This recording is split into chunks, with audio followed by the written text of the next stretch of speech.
Well, all societies, all groups of people who live and work together abide by rules that they agree to, that are sometimes placed upon them, but they're generally the rules of behavior, rules of conduct that we all sign up to live as a group together. Regulation is basically about protection. It's about protection of standards, it's about protection of health, it's about protection of safety, it's about protection of society. Regulation is just part and parcel of the set of rules of conduct that help run society smoothly. When it comes to professional bodies, being regulated provides a method of accountability for those individuals who are part of that profession, to be able to stand up to customers, to clients, to governments, to other professionals and say, this is what I've signed up to do, these are the standards that I've agreed to abide by, and this is the system, the regulation, that confirms that I'm doing what I'm saying I'm doing.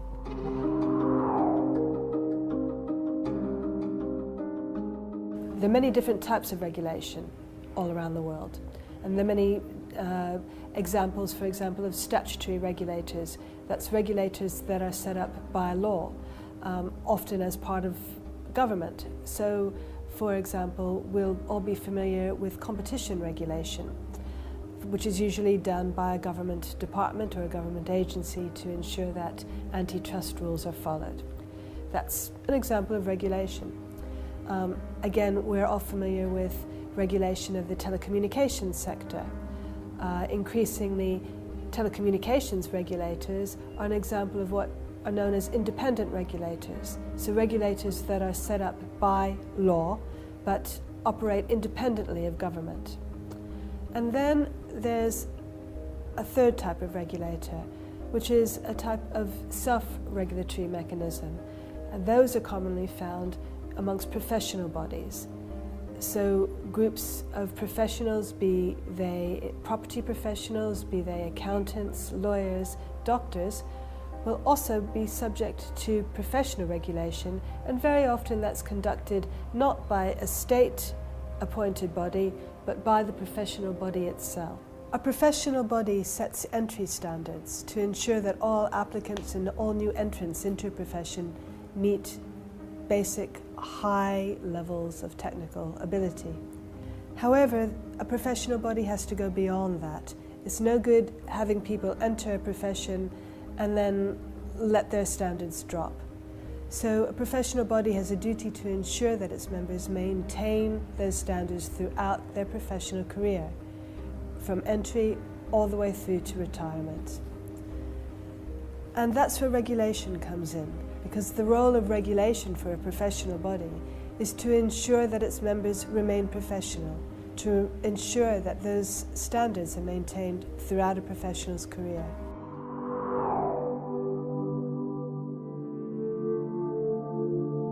RICS is an internationally known brand. It has a global presence. It sets the standards of good practice for property professionals worldwide.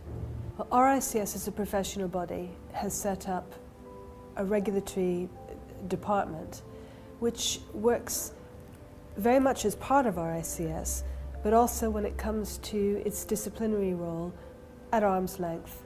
The purpose of regulation is not to catch out, it's not to punish.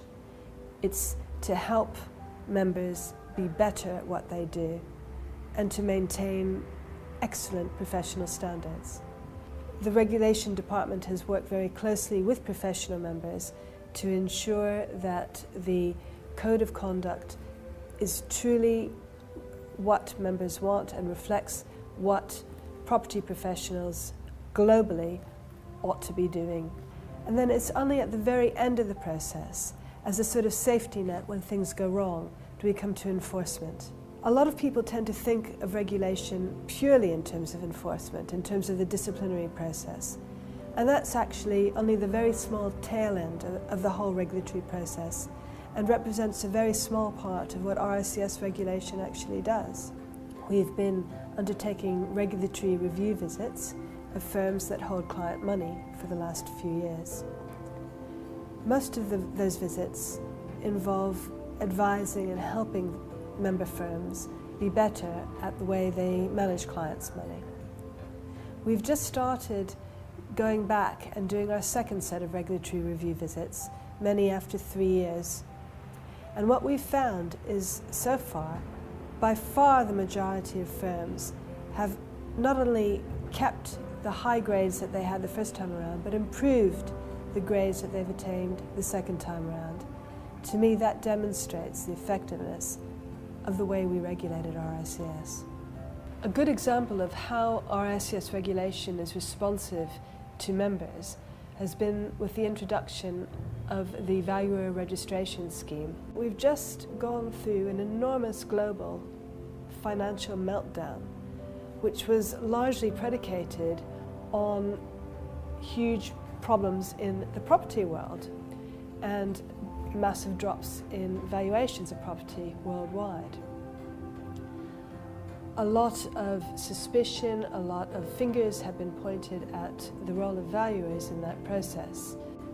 In order to stave off the very real threat of statutory regulation of valuers and the whole valuation industry, RICS was able to step in and comfort government by saying that we can apply our own self-regulatory mechanism to our professional members, and that's exactly what the Valuer Registration Scheme is.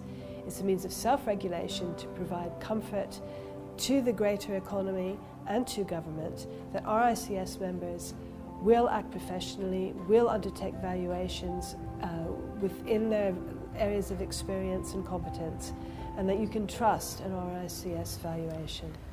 Going forward, we are looking to respond to the increased interest from members about introducing new schemes similar to the Valuer Registration Scheme. I'd like to stress that these are proposals that are being brought to us by members, saying that it would help them to be able to reassure their market sectors of their specialness, of their expertise, of what makes them stand apart from their competitors. So we will be looking into this and seeing if there's a way we can help members to prove to the world that RICS members cannot be beaten.